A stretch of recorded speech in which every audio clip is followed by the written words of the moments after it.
Hello, and welcome to this edition of Timeless Wisdom, where Mani and Vijay explore values and leadership lessons from ancient scriptures. Hi, Mani. Hello, Vijay.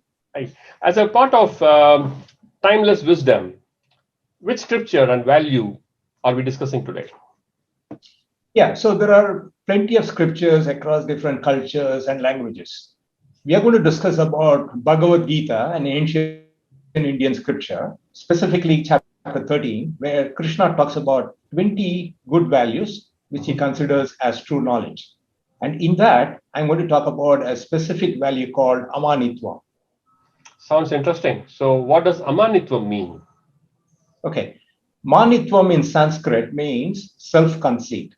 So if you fix a prefix which is a to Manitvam, it becomes Amanitvam, communicating the opposite meaning.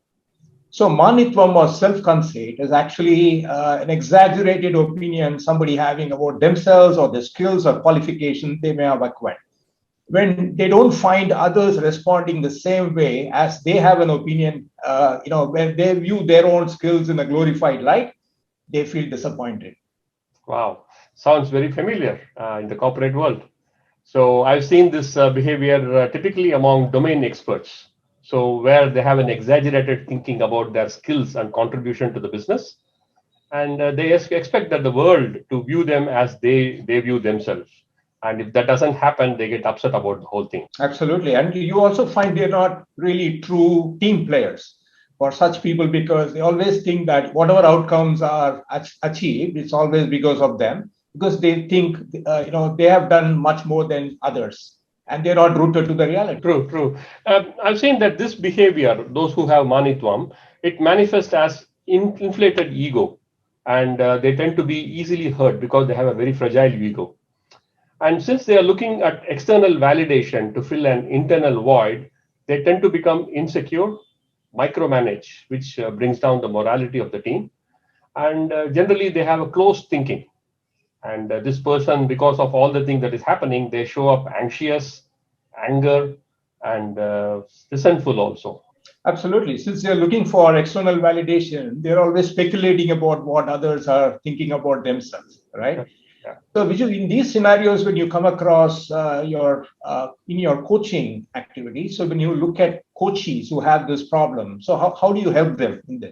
Yeah, so the first thing in any coaching process is to acknowledge what's the underlying value that is created, that is actually manifesting as this behavior.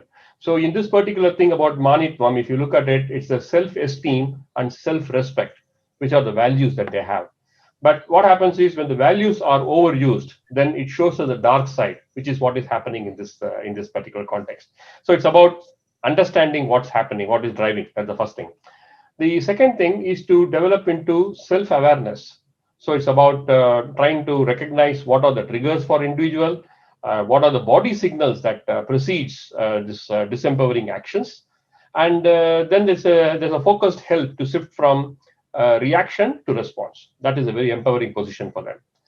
And typically, the coaching conversations, it helps them to reframe the beliefs that they have in their system, I would say, and puts them in a place where they can become empowered to do a behavioral change. Brilliant. Excellent. Thank you, Vijay. Appreciate that. Thank you for the wisdom.